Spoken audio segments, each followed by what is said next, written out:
Assalamualaikum warahmatullahi wabarakatuh. Perkenalkan, nama saya Muhammad Rizky Riyadiansah dengan NIM 2311025. Saya berasal dari kampus STMIK Mardira Indonesia. Prodi yang saya ambil adalah IPSI, Teknik Informatika Sistem Informasi.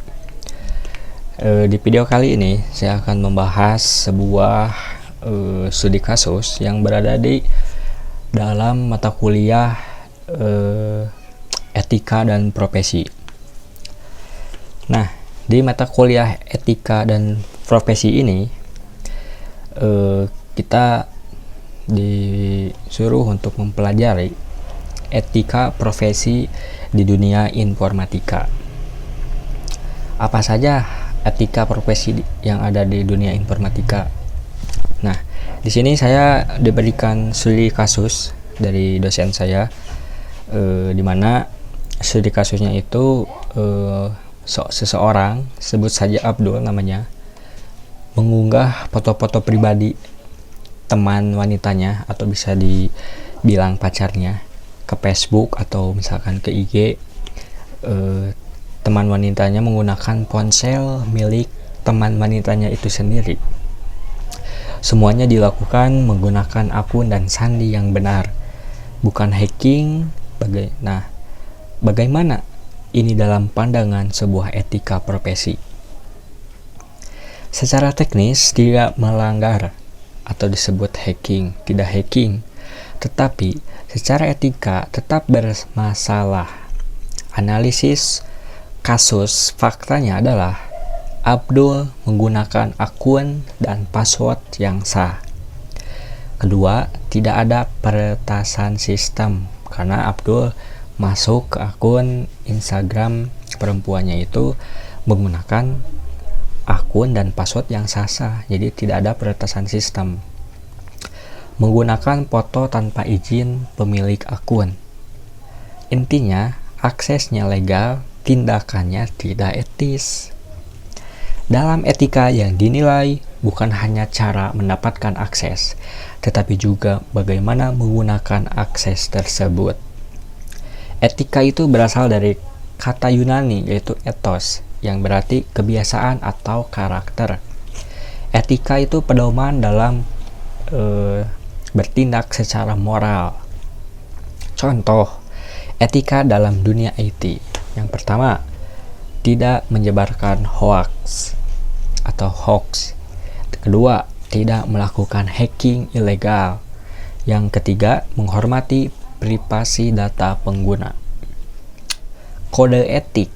Nah, ini dia. Kode etik adalah aturan atau norma yang tertulis yang mengatur perilaku profesional. Tujuan kode etik itu adalah 1. Menjaga profesionalisme, melindungi masyarakat, dan memberikan standar perilaku. Contohnya, programmer tidak mencuri kode orang lain.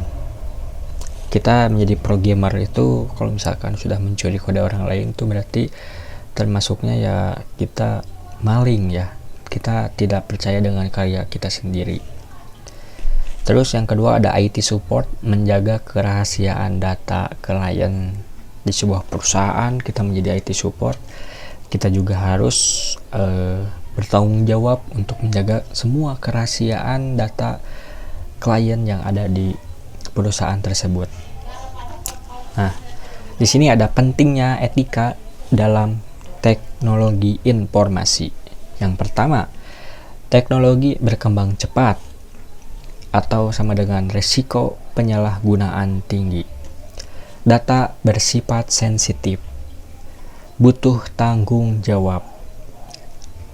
Teknik informatika berdampak luas. Kesalahan kecil bisa berakibat fatal atau akibatnya besar. Nah, dari kasus Abdul yang di atas terdapat prinsip etika profesi yang dilanggar oleh Abdul. Prinsip etika yang dilanggar Abdul. Secara teknis, Abdul itu memang tidak melakukan hacking karena menggunakan akses yang sah. Namun, Abdul melanggar prinsip kerahasiaan atau bisa disebut dengan confidentiality dan integritas.